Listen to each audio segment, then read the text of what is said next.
केकई का अनुताप पढ़ा था। अब उसके आगे गीत है। गीत में मैथिली शरणमुक्त ने उस समय का वर्णन किया है जब श्री राम, लक्ष्मण और सीता जी वनवास को जाते हैं और लक्ष्मण जी उर्मिला को अयोध्या में माताओं की देखभाल के लिए छोड़ के जाते हैं। यहाँ पर इस पहले पैराग्राफ में उर्मिला की भावनाओं का वर्णन किया गया है।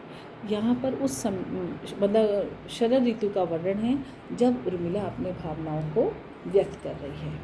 निरख सखी ये खंजन आए, निरख माने देखो, सखी हे सखी देखो ये खंजन आए। खंजन मीन्स खंजन पक्षी, ये खंजन पक्षी आए। खंजन जो है नेत्रों से जिसकी तुलना की जाती है उसको कहते हैं, मतलब एक पक्षी का नाम है मगर इस पक्षी की तुलना नेत्रों से की जाती है। तो खंजन पक्षी को देखकर उनके मन में भावनाएं उठी कि फेरे उन मेरे रंजन ने नैन इधर मन भाए। मन भाए माने मन को अच्छे लगने वाले, मनोहर वाले, मोहित करने वाले। रंजन माने प्रियतम में। ऐसा लग रहा है कि मेरे मन को प्रसन्न करने के लिए मेरे प्रियतम ने अपने मनोहरी नेत्र इधर फेर लिए हैं। फैला उनके तन का आतप, तन माने शरीर का, आतप माने धूप, मतलब जो चारों तरफ जो धूप फैल रही है ऐसे लग रही जैसे उनके शरीर का गोरा रंग।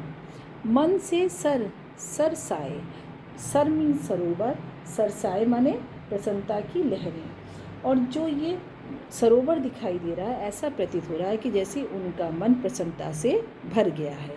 मतलब सरोवर में जो लहरें उठ रही हैं ऐसा लग रहा है जैसे उनका मन प्रसन्नता रूपी लहरें ले रहा है। घूमे वे इस ओर वहाँ, ये हंस यहाँ उड़ छाए। हंसों की चाल को देखकर ऐसा प्रतीत हो रहा है, जो हंस यहाँ उड़कर आए उनको देखकर ऐसे प्रतीत हो रहा है मानो वो यहाँ पर, मतलब लक्ष्मण जी यहाँ पर घूमने के लिए आए हैं।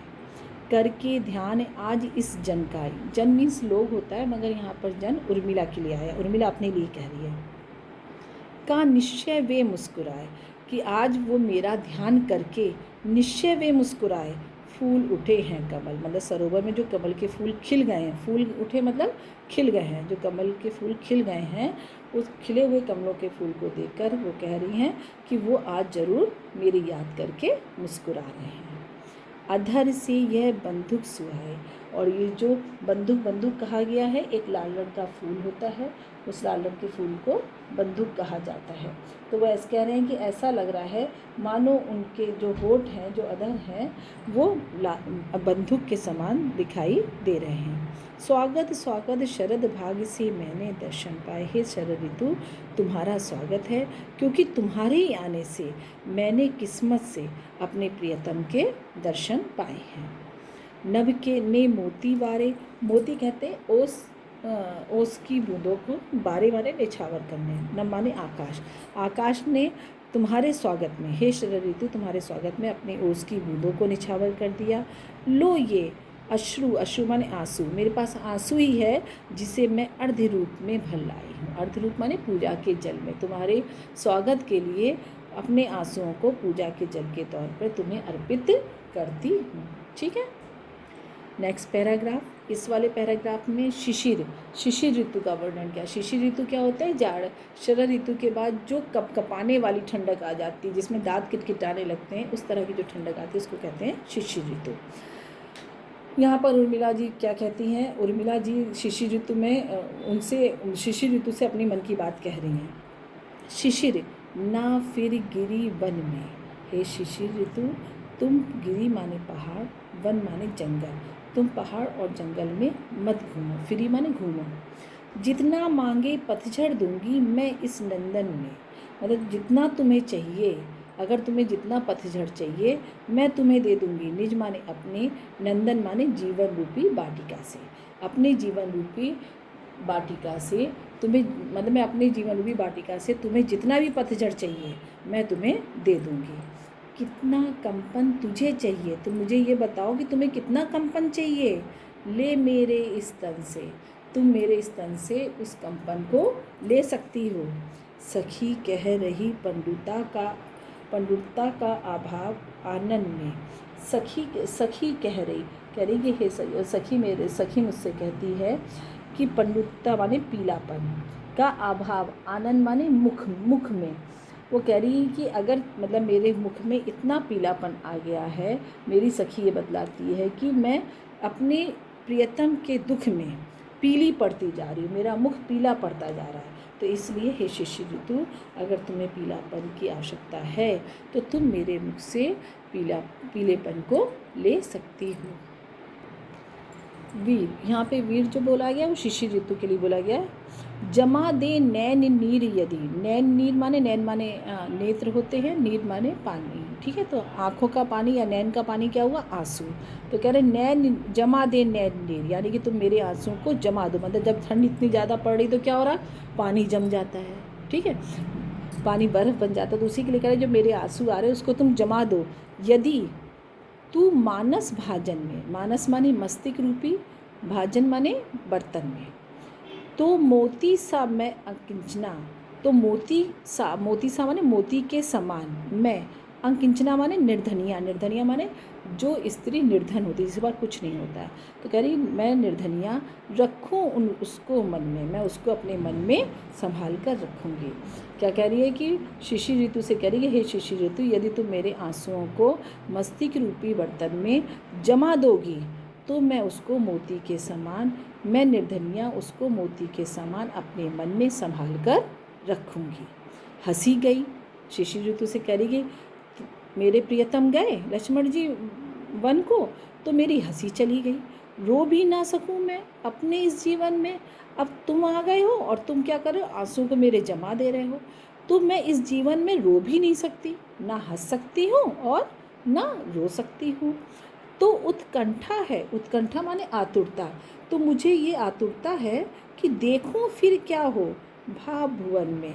मैं भी देखना चाहती हूँ कि हर ऋतु जब मुझे इतना परेशान कर रही है, तुम मुझे इतना परेशान कर रही हो, तो मैं भी ये देखना चाहती हूँ कि भाव माने भावनाओं के, भुवन माने संसार में मैं भी ये देखना चाहती हूँ कि भावना रूपी संसार में कि मैं इस जीवन में किस तरह से अब अपना जीवन व्यतीत कर सकती हूँ।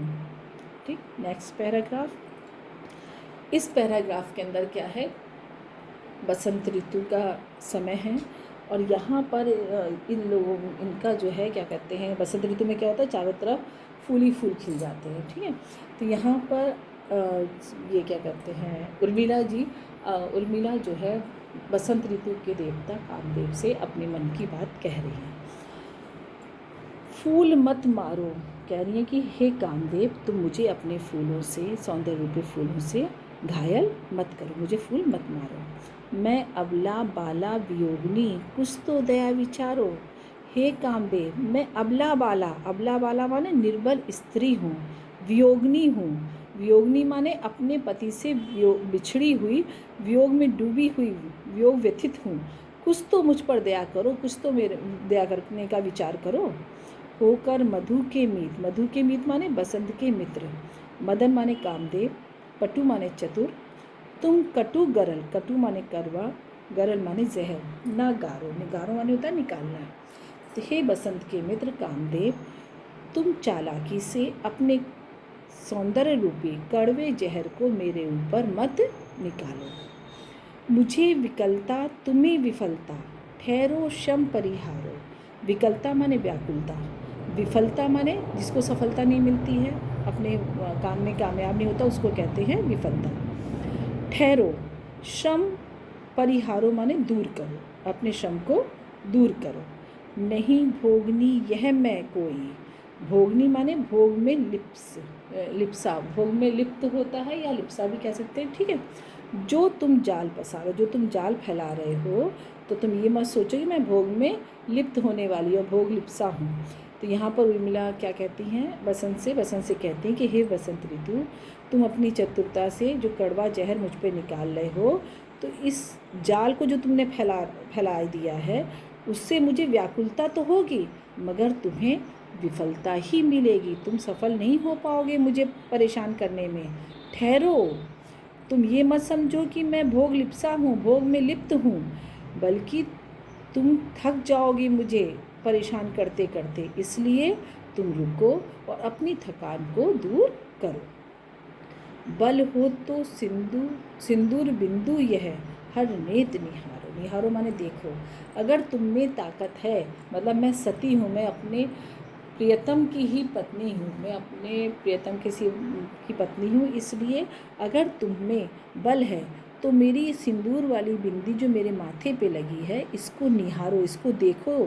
ये बिंदी नहीं है बल्कि शंकर जी का तीसरा नेत्र। हर माने शंकर जी होता है, नेत्र माने आँखें। शंकर जी के तीसरे नेत्र के समान है। तीसरा नेत्र का मतलब यहाँ पर क्या होता है, तीसरा नेत्र जो शंकर जी का है उसके अंदर अगर नेत्र खुल जाता है तो प्रलय आ जाती है, क़यामत आ जाती है। तो उसी के लिए यहाँ पर उर्मिला जी ने कहा है कि अगर तुम मेरी सिंदूर की बिंदी को माथे पर देखोगे तो जैसे शंकर जी का तीसरा नेत्र खुलने पर प्रलय आ जाती है, इसी तरह मेरे इस बिंदी से भी तुम भस्म हो जाओगे।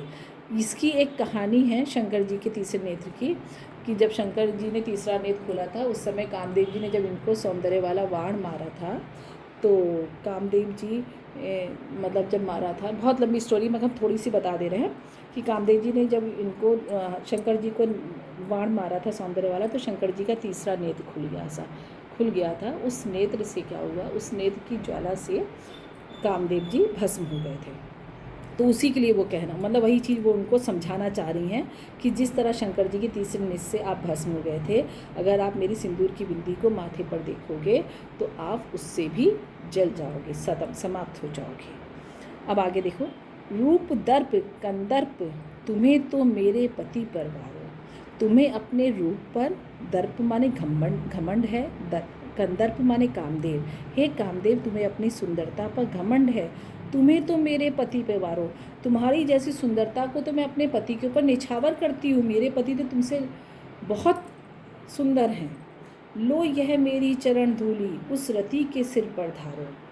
तुम मेरे चरणों की चरण धूली माने चरणों की धूल को ले जाओ और उस रति कौन है, रति कामदेव की पत्नी का नाम है, और कह रहे हैं उस रति के सिर के ऊपर मेरे चरणों की धूल को डाल दो कि तुम्हारी पत्नी में, मतलब मेरे पति तो तुमसे तो ज़्यादा रूपवान मेरे पति हैं और तुम्हारी पत्नी मेरे चरणों की धूल के समान है। ठीक है, नेक्स्ट। अब यहाँ पर क्या है, अब पूरी बात उन्होंने बोल दी, शरद ऋतु की बोल दी, शिशिर ऋतु की बोल दी, बसंत ऋतु से कर दी।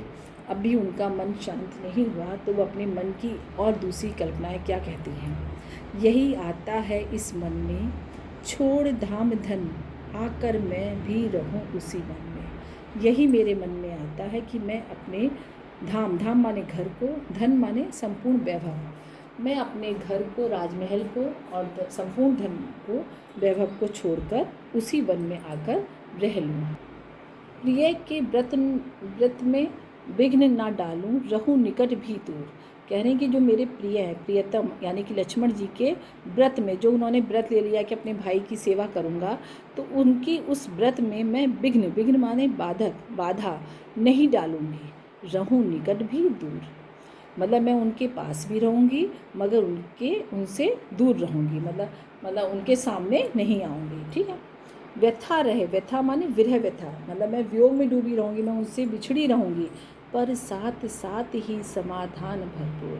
मगर दूर से मैं जब उनको देखूंगी तो यही मेरे लिए समाधान है, मेरी विरह का समाधान है कि मैं उनको देख तो लूँगी मगर मैं उनसे दूर रहूँगी, विरह में डूबी रहूँगी। हर्ष डूबा हो रुंदन में, मतलब मैं खुश भी हूँ कि मैं उनको देख भी रही हूँ, हर्ष माने खुश, मैं उनको खुश, मतलब मैं खुश भी हूँ कि उनको देख रही हूँ, और डूबा हो रुंदन में, रुंदन माने रोना, और मुझे रोना भी आता रहे क्योंकि मैं उनके पास नहीं जा सकती। यह आता है इस मन में, मेरे मन में यही आता है कि मैं उनके पास जाकर रह लूँ, उनसे दूर ही रहूँ मगर उनको देखती रहूँ। फिर आगे क्या कहती है, बीच बीच में उन्हें देख लूँ मैं झुरमुट की ओट, मैं ओट माने छिपकर, मैं बीच बीच में उन्हें झुरमुट की ओट से यानी कि छिपकर उनको झुरमुट से देखती रहूँगी। जब वे निकल जाएं तब ले उसी धूल में लो, जिस रास्ते से वो निकल जाएंगे मैं उस रास्ते की धूल में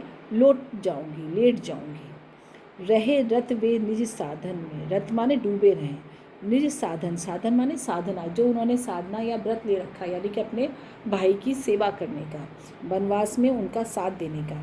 तो वो कह रही हैं कि रहे रत वे निज साधन में, वो अपने भाई की उस साधना में, उस व्रत में डूबे रहें। यही आता है इस मन में, मेरे मन में यही आता है कि मैं उनसे दूर रहूं, मगर दूर रहने के बाद भी उनको देखती रहूं। अब आगे क्या कहती हैं? अभी तो उन्होंने कहा कि मैं झुलमुट से भी देख लूं और मैं उसी जगह पर जाकर रह लूं और दूर से देखती रहूंगी उनकी, मतलब जिस रास्ते जाएंगे उस धूल पर मैं लौटने लगूंगी। अब लास्ट में क्या कहती हैं देखिए, जाती जाती गाती गाती कह जाऊं यह बात। उर्मिला जी कह रही हैं, मैं जाते जाते और गाते हुए यह बात सबको बताना चाहती हूँ। धन के पीछे जन्म, हर व्यक्ति धन के पीछे पड़ा हुआ है। जगती में उचित नहीं उत्पात, उत्पात माने झगड़ा, मगर मैं ये जानती हूँ कि हर व्यक्ति धन के पीछे पड़ा है, मगर इस संसार में धन के लिए झगड़ा करना उचित नहीं है। प्रेम की ही जय जीवन में, जीवन में अगर कुछ भी विजय प्राप्त होती है तो वो प्रेम से ही विजय की प्राप्ति होती है। यही आता है इस मन में, मेरे मन में यही आता है कि मैं लक्ष्मण जी के पास जो हूँ सब कुछ छोड़ छाड़ के उन्हीं के पास जंगल में चली जाऊँ और उनको दूर से देखती रहूँ, उनके साधना में बाधा ना बनूँ। देखिए अब चैप्टर समाप्त हो गया। अब इसके बाद हम आपको क्वेश्चन वाला दे रहे हैं। इस क्वेश्चन वाले के अंदर जो जिस पे निशान लगा दूँगी उसको आपको, उस काम को आपको करना है कॉपी पर, ठीक है। आप अपने कॉपी पर काम करेंगी और काम करने के बाद अगर कोई भी पूरे चैप्टर में परेशानी होती है तो आप लोग मुझसे दोबारा पूछ सकते हैं। अगर कुछ भी समझ में नहीं आता तो भी आप लोग मुझसे पूछ सकते हैं, ठीक है। और क्वेश्चन आंसर अपनी कॉपी पे करिएगा। अब इसके बाद हम नेक्स्ट चैप्टर पढ़ाएंगे, फिर हम उसके बारे में बाद में बताते हैं, ठीक। शैलेंद्र मैम ने देखिए आप लोगों को पवन दूती का अयोध्या सिंह उपाध्याय वाला हरिओत वाला चैप्टर पढ़ाया है। उस चैप्टर को आप लोग पढ़ लीजिएगा, ठीक है। पढ़ने के बाद जो है उसका काम पहले करेंगी अपनी कॉपी पर, फिर बाद में आप जो है ये वाला केकई के अनुताप वाले पार्ट का काम करेंगे। अब जो हम नेक्स्ट चैप्टर पढ़ाएंगे वो पढ़ाएंगे तीसरा चैप्टर जयशंकर प्रसाद का, ठीक है।